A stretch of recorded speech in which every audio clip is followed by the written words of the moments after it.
सातों जन्म कुंभ आते मैया अपने जीवन को सफल बनाते। सातों जन्म कुंभ आते मैया अपने जीवन को सफल बनाते। जो कुंभ लगता नासिक नगरिया, जो कुंभ लगता नासिक नगरिया, नासिक नगरिया बाबा की नगरिया। हम भी तो नासिक जाते मैया तेरी धारा में डुबकी लगाते। सातों जन्म कुंभ आते मैया अपने जीवन को सफल बनाते।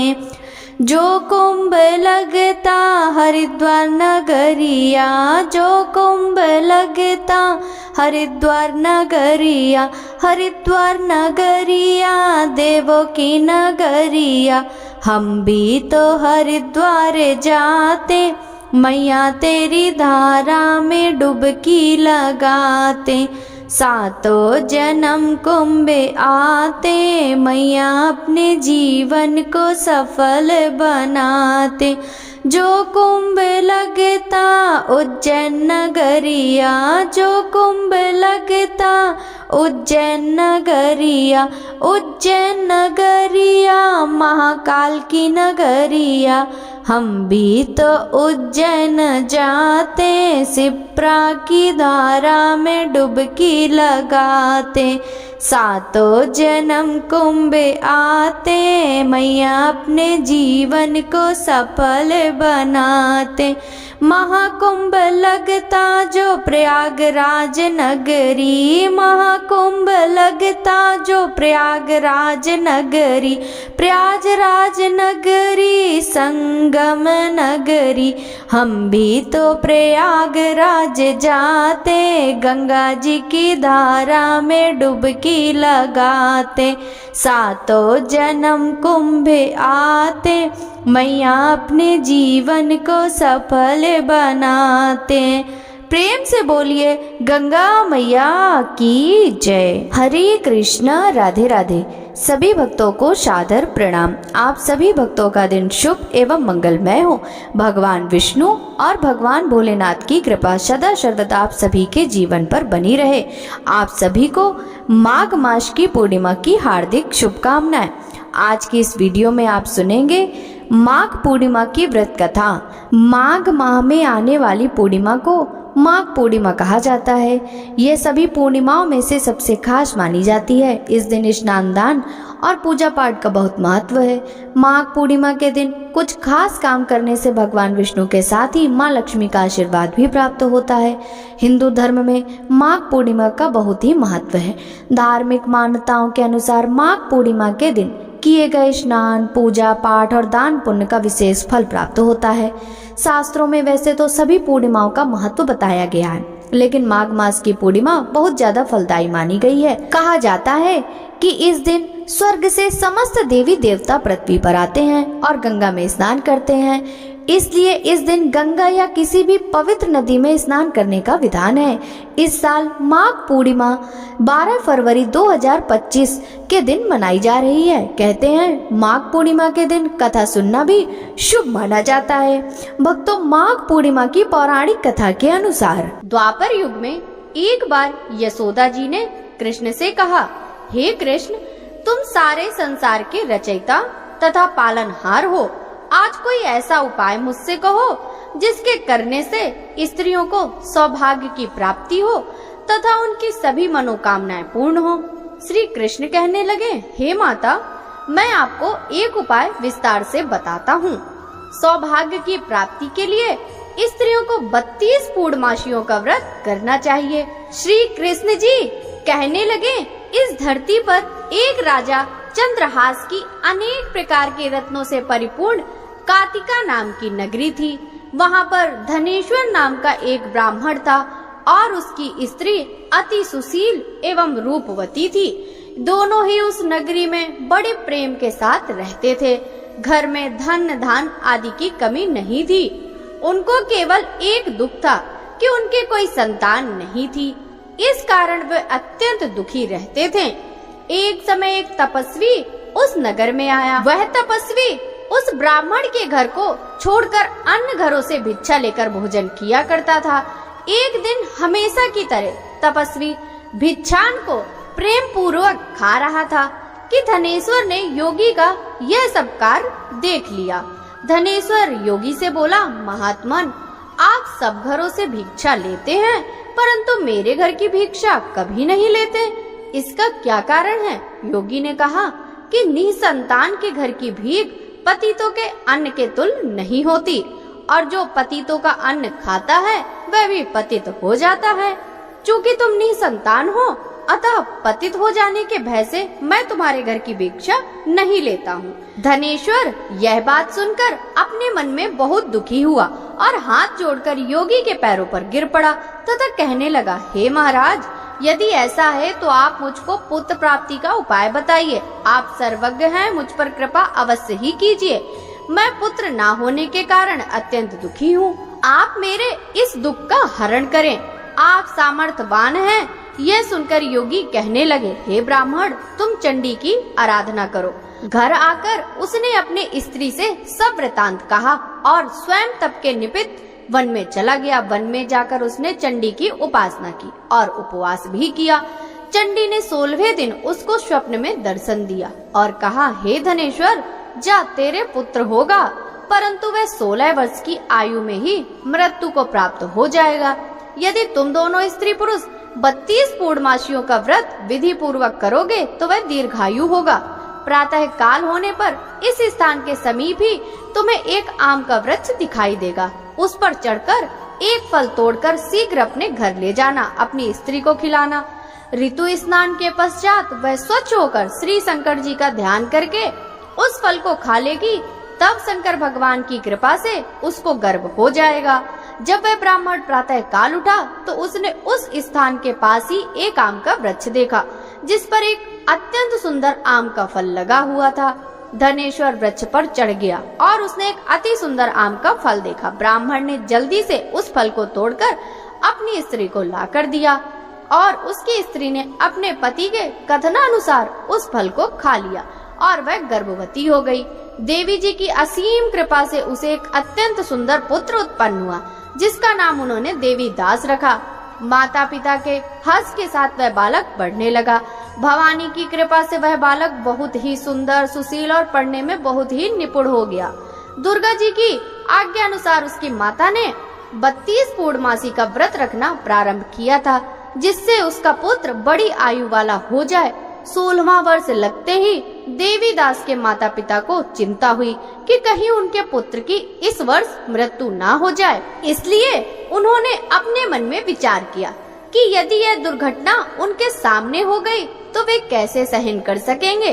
इसलिए उन्होंने देवी दास के मामा को बुलाया और कहा कि हमारी इच्छा है कि देवी दास 1 वर्ष तक काशी में जाकर विद्याधन करे, जिसके लिए साथ में तुम चले जाओ और 1 वर्ष के पश्चात इसको वापस लौटा लाना। सब प्रबंध करके उसके माता पिता ने काशी जाने के लिए देवी दास को एक घोड़े पर बैठाकर उसके मामा को उसके साथ भेज दिया। धनेश्वर ने सपत्नीक अपने पुत्र की मंगल कामना तथा दीर्घायु के लिए भगवती दुर्गा की आराधना और पूर्णमासियों का व्रत करना आरंभ कर दिया। इस प्रकार बराबर 32 पूर्णमासी का व्रत पूरा किया। कुछ समय पश्चात मामा और भांजा मार्ग में रात्रि बिताने के लिए किसी ग्राम में ठहरे हुए थे। उस दिन उस गांव में एक ब्राह्मण की अत्यंत सुंदर, सुशील और गुणवती कन्या का विवाह होने वाला था। जिस धर्मशाला के अंदर वर और उसकी बारात ठहरी हुई थी उसी धर्मशाला में देवी दास और उसके मामा भी ठहरे हुए थे। संयोगवश कन्या को तेल आदि चढ़ाकर मंडप आदि का कृत्य किया गया तो लग्न के समय वर को धनुर्वात हो गया। अस्तु वर के पिता ने अपने कुटुंबियों से परामर्श करके निश्चय किया कि यह देवीदास मेरे पुत्र जैसा ही सुंदर है, मैं इसके साथ ही लग्न करा दूं और बाद में विवाह के अन्य कार्य मेरे लड़के के साथ हो जाएंगे। ऐसा सोचकर देवीदास के मामा से जाकर बोला कि तुम थोड़ी देर के लिए अपने भांजे को हमें दे दो, जिससे विवाह के लग्न का सब कृत्य सुचारू रूप से हो सके।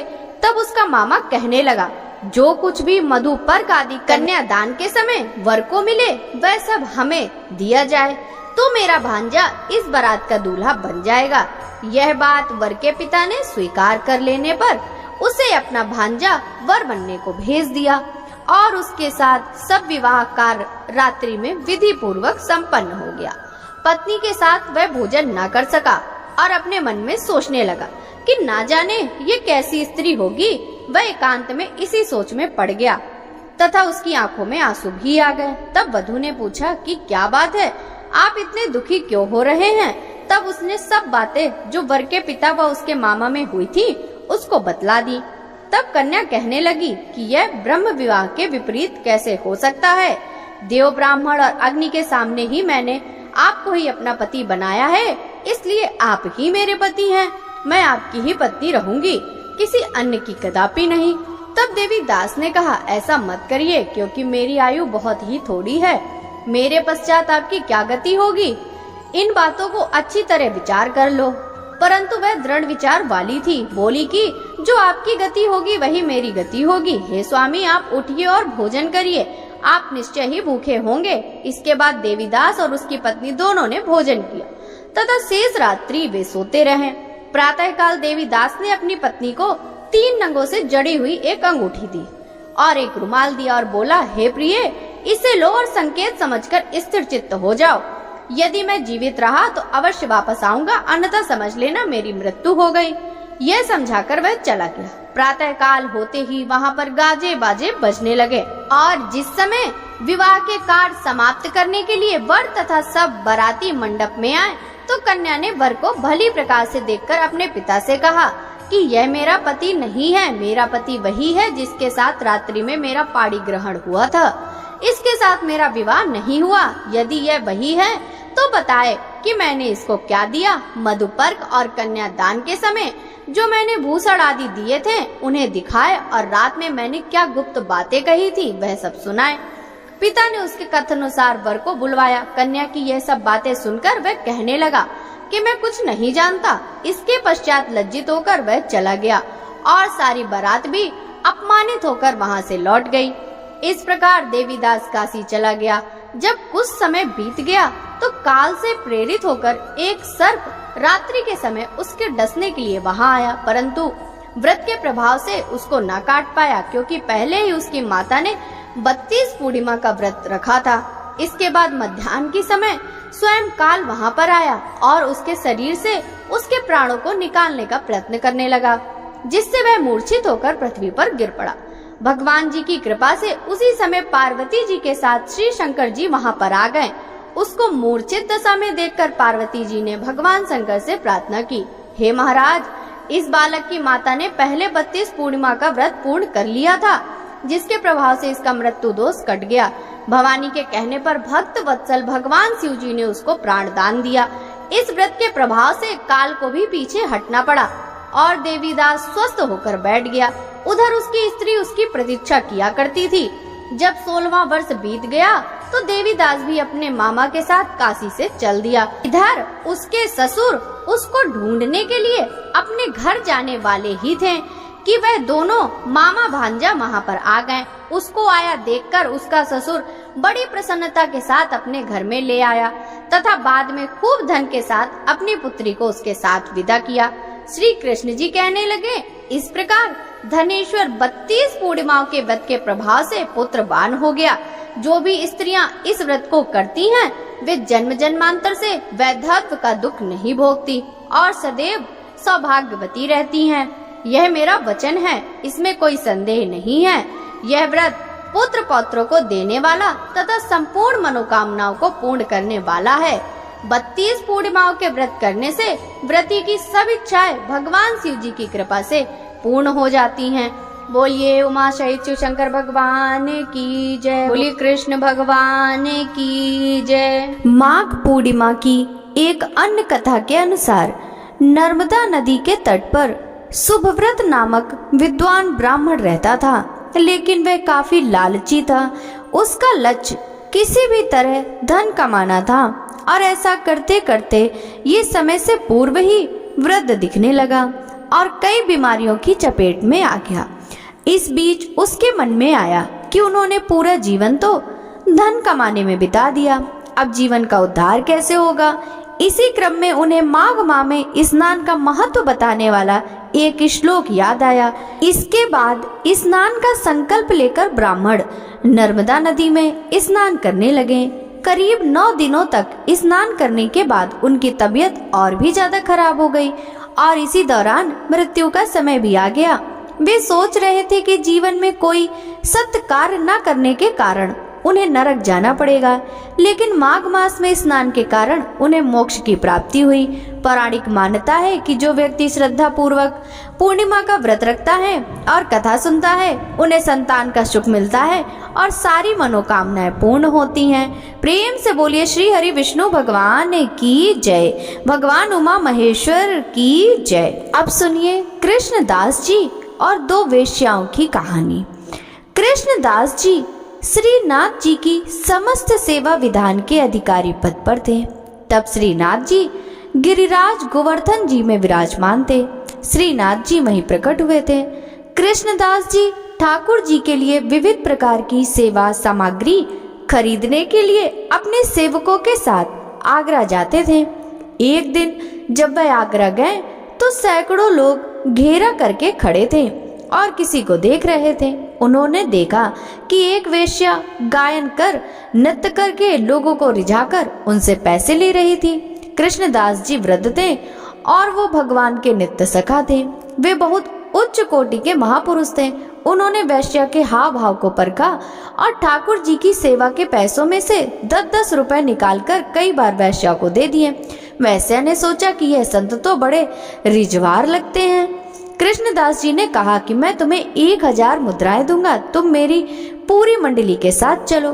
कृष्णदास जी ने वेश्या से कहा, तुम जितनी संपत्ति कहोगी उतनी देंगे, सिर्फ तुम हमारे साथ चलो, केवल तुम्हें मेरे बादशाह के सामने नाचना है। वेश्या ने कहा, मेरा तो जीवन कृतार्थ हो गया। पूरे व्रत क्षेत्र में यह बात फैल गई कि कृष्णदास जी आगरा से एक वेश्या लाए हैं। चर्चा होने लगी कि माया से उनकी बुद्धि बुढ़ापे के कारण बदल रही है, लेकिन संतों के उद्देश्य को कोई विरला ही समझ पाता है।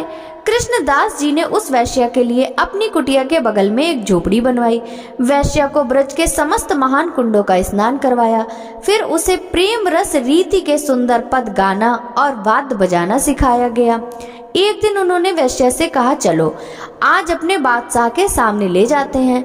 अगर मेरे साहब रीझ गए तो तुम्हारी जन्म जन्म की बिगड़ी बन जाएगी। मेरे बादशाह को मूर्ति मत समझना, वे साक्षात विराजमान हैं। वैश्या के यह बताने पर कि उसे केवल पैसे से मतलब है, उन्होंने कहा, मनचाहे पैसे मिलेंगे, बस तुम हमारे साहब को रिझा दो। श्रीनाथ जी के पास जाकर कृष्णदास जी ने कहा, प्रभु जब जब मैं आगरा गया हूँ तो आपके पसंद की चीज लाया हूँ। आज एक पसंद की वस्तु आपको भेंट कर रहा हूँ, स्वीकार कीजिए। श्रीनाथ जी को नमन करके वैश्या ने नृत्य शुरू किया और पूरा पद गाया। पद गाकर जैसे ही प्रणाम करके उसने सिर उठाया तो देखा वंशी लिए विशाल नेत्रों वाले ठाकुर जी उसके सामने खड़े थे। श्रीनाथ जी की एक मुस्कान पर वैश्या के प्राण निकल गए और वो परम पद को प्राप्त हुई। दूसरी कहानी है एक वैश्या की जिसने जीवन भर अपना शरीर बेचकर ढेर सारा वैभव एकत्रित किया था। उसका गांव के बाहर एक महल था जिसमें बहुत सुंदर पुष्पों की वाटिका थी। एक बार एक संत अपनी मंडली के साथ उसके गांव पहुंचे। उन्होंने गांव के लोगों से पूछा कि कोई पवित्र स्थान हो तो बताओ, जहां हम रात्रि में आरती पूजा करके भोग लगाएं और अपने ठाकुर जी को विश्राम कराएं। कुछ उद्दंड लोगों ने कहा, वो जो बगीचा देख रहे वो परम पवित्र है। वैश्या अपने मित्रों के साथ उस बगीचे में हास विलास करती थी। संतों का चित्त सरल और संशय रहित होता है। उन्होंने विश्वास कर लिया और वो वहां चले गए। संतों ने बगीचे में जल छिड़का, सफाई की और ठाकुर जी को विराजमान किया। भोग लगने के थोड़ी देर बाद जब संध्या आरती हुई तो शंख और घंटा बजाए गए। वैश्या ने शंख घंटा सुनकर दृष्टि डाली तो देखा कि एक से एक परमहंस महात्मा बगीचे में पधारे हुए थे। उन्होंने सोचा, मुझ अभाग्नि के तो भाग्य खुल गए। ये भगवत प्रेमी महात्मा कहाँ से आ गए? अभी तक तो मैं कौवे जैसे लोगों का संग कर रही थी। मेरे बगीचे में ये हंस कहाँ से आ गए? भगवान के प्रसन्न हुए बिना तो ऐसे महापुरुषों का दर्शन हो ही नहीं सकता। आज तो मेरे ऊपर भगवान की कृपा हुई है। वैश्या ने स्वर्ण चांदी की कुछ मुद्राएं, फल, मेवा आदि एक थाली में रखा और संतों के पास जाकर कहा, महाराज स्वीकार कीजिए। संतों ने पूछा, तुम कौन हो? वैश्या ने कहा, यह इस दासी का ही बगीचा है। संतों ने उससे पूछा, तुम क्या करती हो? तो उसने बताया कि मैं वैश्यावृत्ति से जीवन निर्वाह करती हूँ। संतों ने कहा, कोई बात नहीं, सब भगवान की ही संतानें हैं, पर शास्त्र मर्यादा के अनुसार हम लोग तुम्हारी यह भोग सामग्री नहीं पा सकते। वैश्या ने पूछा, तो क्या मेरे उद्धार के लिए कोई रास्ता नहीं है? संतों ने कहा कि रास्ता जरूर है। तुम अपनी सब संपत्ति, आभूषण आदि बेचकर एक रत्नों का मुकुट बनाओ और उसे रंगनाथ जी के माथे पर धारण करवाओ। तुम्हारे सारे पाप नष्ट हो जाएंगे और तुम्हें भगवत प्राप्ति हो जाएगी। और आज से वैश्यावृत्ति कभी मत करना। वैश्या ने कहा, मैं वचन देती हूँ, अब कभी इस शरीर को अपवित्र नहीं करूंगी। लेकिन प्रभु, मैं एक प्रसिद्ध वैश्या हूँ, क्या मुझे मंदिर में जाने दिया जाएगा? तो उन्होंने कहा, जब हम आदेश करेंगे तो तुम्हें मंदिर में जाने दिया जाएगा। तुम मुकुट अपने हाथ से समर्पित करना और प्रभु स्वयं स्वीकार करेंगे। जब द्रव्य दीन दयालु राघव साधु संगति पाइए।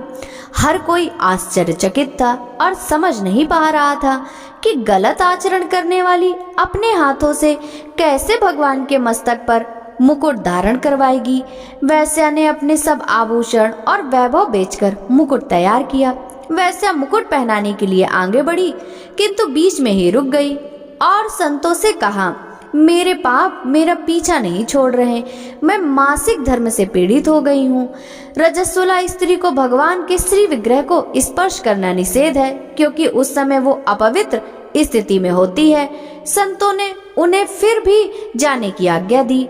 सबने उनको रोका और कहा, आप आचार्य हैं, आप ऐसा कैसे बोल रहे हैं? उन्होंने जवाब दिया, अगर रंगनाथ जी स्वीकार कर रहे हैं तो तुम्हें रोकने की जरूरत नहीं, और रंगनाथ जी स्वीकार कर रहे हैं इसका प्रमाण होगा कि रंगनाथ जी सिर झुका देंगे। जैसे ही वैश्या मुकुट पहनाने गई, रंगनाथ जी के श्री विग्रह का सिर झुक गया। उसको परम पद की प्राप्ति हुई। कर्तुम अकर्तुम अन्यथा कर्तुम आचार्य, गुरुदेव और इष्ट देव सर्व समर्थ होते हैं। आपकी एक एक सेवा भगवत प्राप्ति में समर्थ है। यदि आप विश्वास कर लें, जो वैश्या संसार के भोगों में लिप्त थी, उसने बस एक ही महात्मा की बात मान ली तो उसे भगवत प्राप्ति हो गई। प्रिय श्रोताओ, कहते हैं ना, बड़े भाग मानुष तन पावा, सुर दुर्लभ सब ग्रंथ ही गावा। बड़े भाग्य से यह मनुष्य शरीर मिला है। सब ग्रंथों में यही कहा गया है कि यह शरीर देवताओं के लिए भी दुर्लभ है।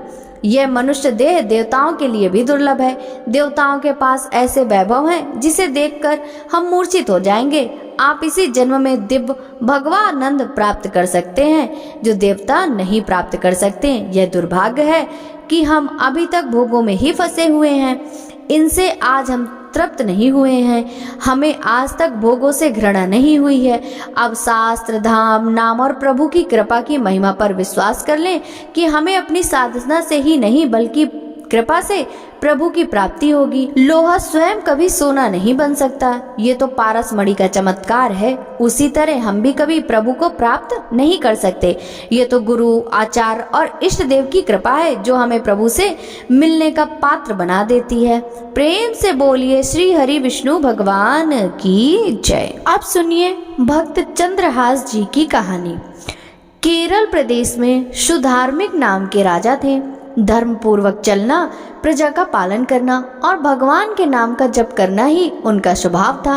उनके यहाँ चंद्रहास जी ने जन्म लिया और जन्म लेते ही वो कृष्ण नाम उच्चारण करने लगे। चंद्रहास जी के जन्म की खुशी में राज्य में आनंद उत्सव मनाया जाने लगा। शत्रु पक्ष के राजाओं ने मिलकर निश्चय किया कि यह आक्रमण करने के लिए सही अवसर है। सुधार्मिक जी पुत्र के जन्म के आनंद में मग्न थे। शत्रु पक्ष के राजाओं ने उन पर आक्रमण करके राज्य को घेर लिया। सुधार्मिक जी की सेना ने उन्हें रोकने का प्रयास किया पर असफल रहे। राजा सुधार्मिक जी और बहुत से सैनिक मारे गए। इसके बाद राजमहल को भी घेर लिया गया ताकि कोई भी बच के ना जा सके। राजमाता ने दाई माँ को चंद्रहास जी की जान बचाने को कहा। दाई माँ ने विचार किया कि अगर वह उन्हें राजकुमार की तरह ले जाती हैं तो उन्हें मार दिया जाएगा। दाई माँ ने झाड़ू पोछा लगाने वाली सेविका का रूप लिया और कुछ दोनों पत्तलों के नीचे चंद्रहास जी को छुपाकर बाहर निकली। सैनिकों ने ऊपर से देखा तो वह बोली कि यह राजघराने के कुछ झूठे पत्तल आदि हैं, तो सैनिकों ने उन्हें जाने दिया। वो चंद्रहास जी को लेकर भाग गई और कुंतलपुर पहुंची। उन्होंने वहां के मंत्री धृष्टबुद्धि से प्रार्थना की कि मैं सेवा कला में प्रवीण हूँ और कृपा करके मुझे कुछ समय के लिए महल सेवा में रख लिया जाए। उन्होंने चंद्रहास जी को अपना पुत्र बताया। उनकी परीक्षा ली गई। राजघराने की सेविका होने के कारण वो परम प्रवीण थी। उन्हें सेवा में रख लिया गया। उन्होंने अपना असली परिचय किसी को नहीं बताया। जब चंद्रहास जी 3 वर्ष के हुए तब दाई माँ की मृत्यु हो गई। अब उनकी देख रेख करने वाला कोई न था। उनके मुख पर हर समय कृष्ण कृष्ण नाम चलता रहता था। अब वह गलियों में भटकने लगे।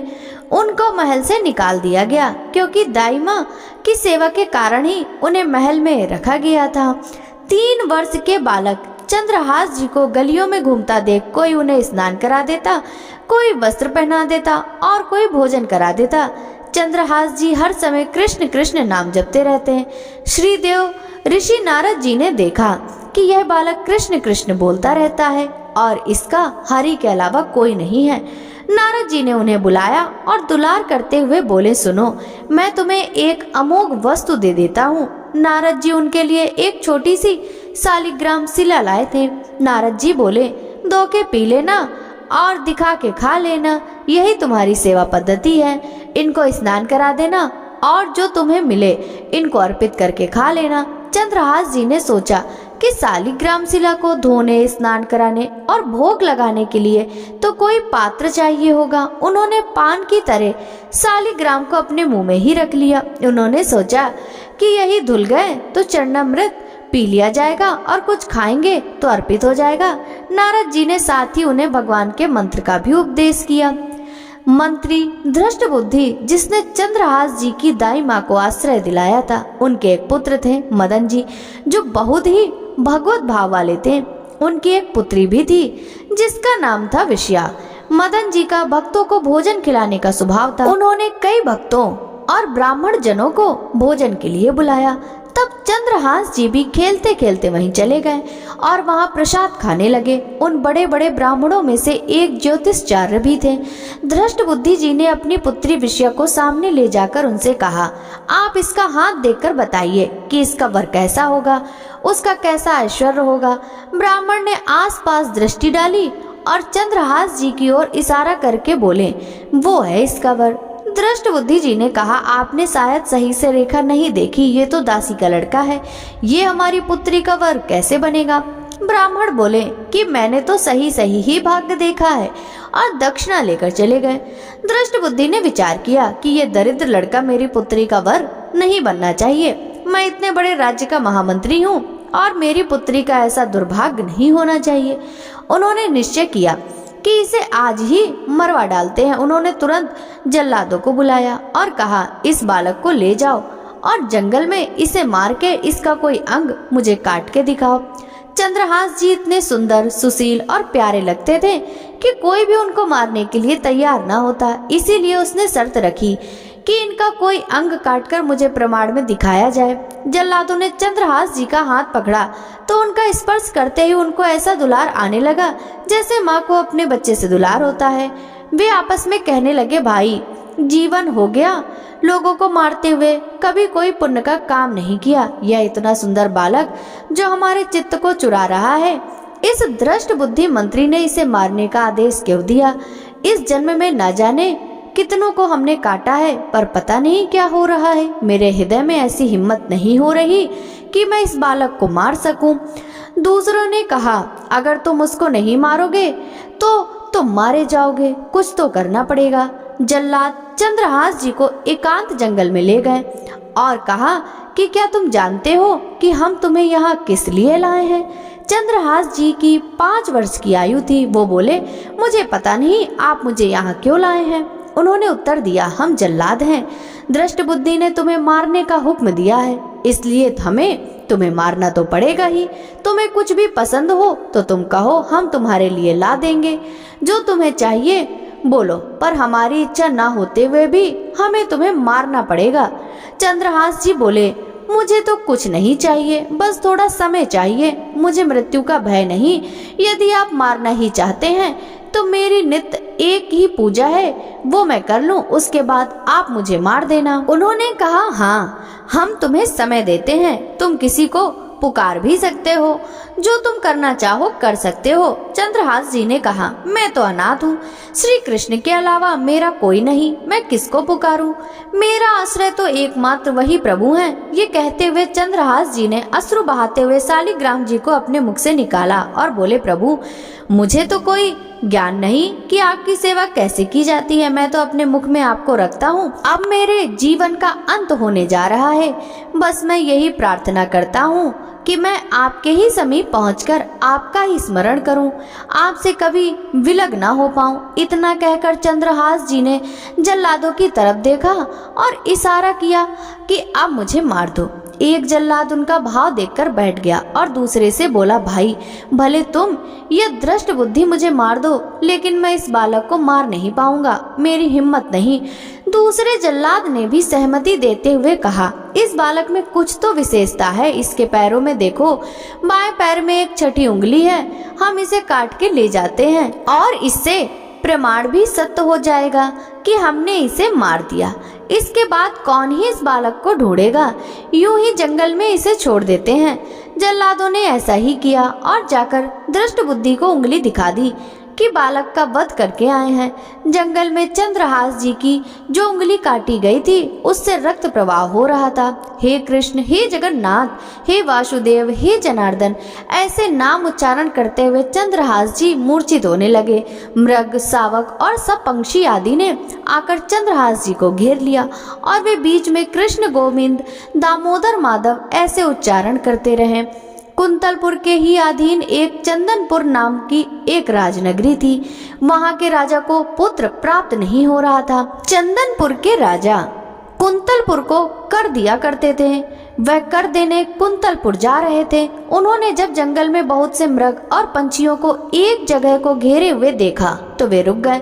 उन्होंने जाकर देखा तो एक दिव्य तेजोमय बालक मूर्छित अवस्था में पड़ा था और उसकी उंगली से रक्त प्रवाह हो रहा था। उन्होंने चंद्रहास जी को गोद में उठाया और आनंदित हो गए कि मेरा दान पुण्य सफल हुआ, जो मुझे एक ऐसा सुंदर बालक मिला। राजा चंद्रहास जी को लेकर घर आए और हृदय में भगवान का बार बार कृपा प्रसाद मनाते रहे कि भगवान ने मुझे पुत्र दिया। उन्होंने चंद्रहास जी से पूछा कि तुम्हारे माता पिता कौन है? तो चंद्रहास जी ने उत्तर दिया कि श्री कृष्ण, उनके अलावा मेरा कोई नहीं। राजा समझ गए कि भगवान ने ही कृपा करके मुझे ऐसा महाभागवत पुत्र दिया है। राज्य में बड़ा उत्सव मनाया गया। राज सिंहासन का अग्रिम अधिकारी युवराज पद चंद्रहास जी को दे दिया गया। पूरे राज्य में आनंद की वर्षा होने लगी। राजा ने विचार किया कि ऐसा प्रतापी भक्त हमारे यहाँ आया है तो अब हमें किसी को कर देने की जरूरत नहीं। लगातार 3 बार जब कर नहीं पहुंचा तो सम्राट ने मंत्री को इस समस्या को सुलझाने का आदेश दिया। मंत्री चंदनपुर राज्य में पहुंच गया। वहां चंद्रहास जी का ऐसा प्रभाव था कि सब कृष्ण भजन करते और आनंद में मग्न रहते। दृष्ट बुद्धि ने उन्हें पहचाना और सोचा कि यह तो वही बालक है और विचार किया कि यह तो बहुत अनिष्ट हो गया। हमने तो इसे मारना निश्चित किया था और जल्लादों ने इसको छोड़ दिया। अब तो ये राजा का राजकुमार बन गया है। उन्होंने राजा से कहा, पहली बात, इस बालक को युवराज पद पर बिठाने से पहले तुम्हें सम्राट को सूचना देनी चाहिए थी, और दूसरी बात, अभी तक तुमने कर नहीं दिया। सम्राट चाहे तो एक क्षण में तुम्हारे राज्य को नष्ट कर दिया जाएगा। चंदनपुर के राजा ने हाथ जोड़कर कहा, महाराज, अब आप ही हमारी रक्षा कर सकते हैं। मंत्री के मन में था कि किसी भी तरह चंद्रहास जी को मरवाना पड़ेगा, क्योंकि ब्राह्मण ने बताया था कि वे ही उनके पुत्री के वर होंगे। मंत्री ने कहा, यदि आप चंद्रहास जी को सम्राट के पास भेज देते हैं तो वो निश्चित ही प्रसन्न हो जाएंगे और आपके इस अपराध को क्षमा कर देंगे। राजा ने यह बात स्वीकार कर ली। मंत्री दृष्ट बुद्धि ने एक चिट्ठी लिखी और चंद्रहास जी को देते हुए कहा, इसे खोल के मत पढ़ना। वहां पहुंचते ही यह चिट्ठी मेरे पुत्र मदन को दे देना। वो सम्राट से मिलने, माफी मांगने आदि सब में तुम्हारी सहायता कर देगा, पर यह चिट्ठी तुम रास्ते में खोलकर मत देखना। चंद्रहास जी ने पत्र को अपनी पगड़ी में बांध लिया और कुंतलपुर के लिए चल पड़े। अब उनका किशोर अवस्था में प्रवेश हो चुका था। कुंतलपुर के बाहर ही एक बगीचा था। चंद्रहास जी ने अपना घोड़ा वृक्ष पे बांध दिया और भगवत स्मरण करते हुए वहीं लेट गए। थोड़ी देर में उन्हें नींद आ गई। कुछ समय पश्चात दृष्ट बुद्धि की वही पुत्री, जिसका ज्योतिषाचार्य के अनुसार चंद्रहास से विवाह होना था, अपनी सहेलियों के साथ वहां आई। घोड़ा बंधा देखकर उन्हें ज्ञात हुआ कि कोई यात्री भूल से राजवाटिका में आ गया। उनकी नजर सो रहे चंद्रहास जी पर पड़ी। देखते ही पूर्व विधान के अनुसार उसका चित्त लुट गया कि यह कौन इतना सुंदर नव किशोर अवस्था का युवक है। उसे चंद्रहास जी की पगड़ी में चिट्ठी दिखाई दी तो उसने झुककर चुपचाप वह चिट्ठी उठा ली और चिट्ठी खोलकर पढ़ने लगी। उसमें संस्कृत में मंत्री के पुत्र मदन के लिए संदेश लिखा था कि हे मदन, उचित अनुचित का विचार छोड़कर आते ही इस युवक को विष प्रदान कर दो, यह मेरा प्रिय कार्य होगा।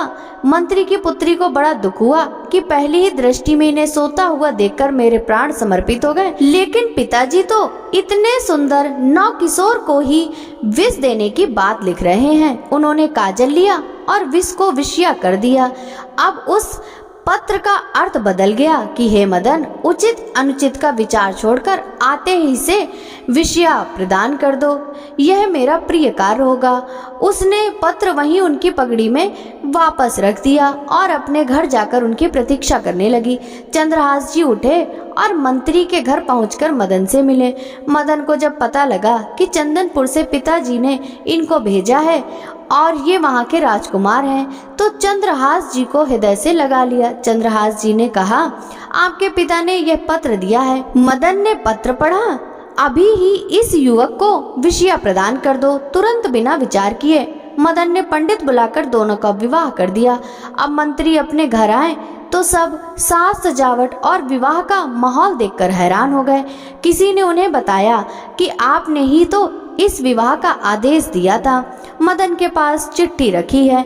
मंत्री अपने घर गए और मदन से कहने लगे, तुम्हारी बुद्धि मारी गई है क्या? हमने पत्र में विवाह करने का कहाँ लिखा था? मदन ने कहा, पिताश्री, आपकी आज्ञा का उल्लंघन नहीं हुआ। आपने मेरा नाम लिखकर मुझे बिना विचार किए इस युवक को विषया देने के लिए कहा था। इसमें मेरी कोई त्रुटि नहीं। मंत्री ने जब चंद्रहास जी को दूल्हे के रूप में देखा तो और क्रोध भर गया। उसने विचार किया कि चाहे मेरी बेटी विधवा हो जाए, पर मैं इसे जिंदा नहीं रहने दूंगा। वह चंद्रहास जी के नजदीक गया और उन्हें कहा, बहुत कृपा हुई कि आप हमारे दामाद बने। हमारे यहाँ एक रीति है, हमारे नगर के बाहर जो देवी का मंदिर है उसमें लड़की का वर अकेले पूजा करने जाता है। आपको हमारी कुल की रीति का निर्वाह करना होगा। चंद्रहास जी मान गए और पूजन की थाल तैयार करने लगे। दूसरी ओर मंत्री ने कई बलवान सैनिकों को भेजा और आदेश किया कि देवी पूजन के लिए जो आ रहा है तत्काल उसे काट देना। किसी भी तरह वह बचना नहीं चाहिए, अन्यथा तुम सब मारे जाओगे। सब राज सैनिक आदेश पाकर पहले ही वहां पहुंच गए। उसी समय वहां के चक्रवर्ती सम्राट कुछ बड़े बड़े विद्वानों और ऋषियों से बातचीत कर रहे थे। ऋषियों ने कहा, महाराज, अब आपका राज सिंहासन पर बैठना राज्य के लिए मंगलमय नहीं होगा। आपका समय बदल रहा है। इस समय यदि चंद्रहास जी को सम्राट पद पर बैठा दिया जाए तो आगे अकाल नहीं पड़ेगा और प्रजा का बड़ा मंगल होगा। यह मुहूर्त आपके राज सिंहासन से हटने का है। सम्राट ने कहा, प्रजा और देश का मंगल हो, इसलिए मैं बिल्कुल इसका पालन करूंगा। मदन वहीं बैठे हुए थे। सबने कहा, तुरंत जाओ और तुम्हारे बहनोई चंद्रहास जी को लाओ। मदन तुरंत निकले तो सैनिकों ने उन्हें बताया कि चंद्रहास जी तो देवी पूजन के लिए नगर के बाहर जा रहे हैं। मदन उसी दिशा में गए और चंद्रहास जी को मिलते ही उन्होंने कहा, सुनो, देवी की पूजा मैं कर लूंगा।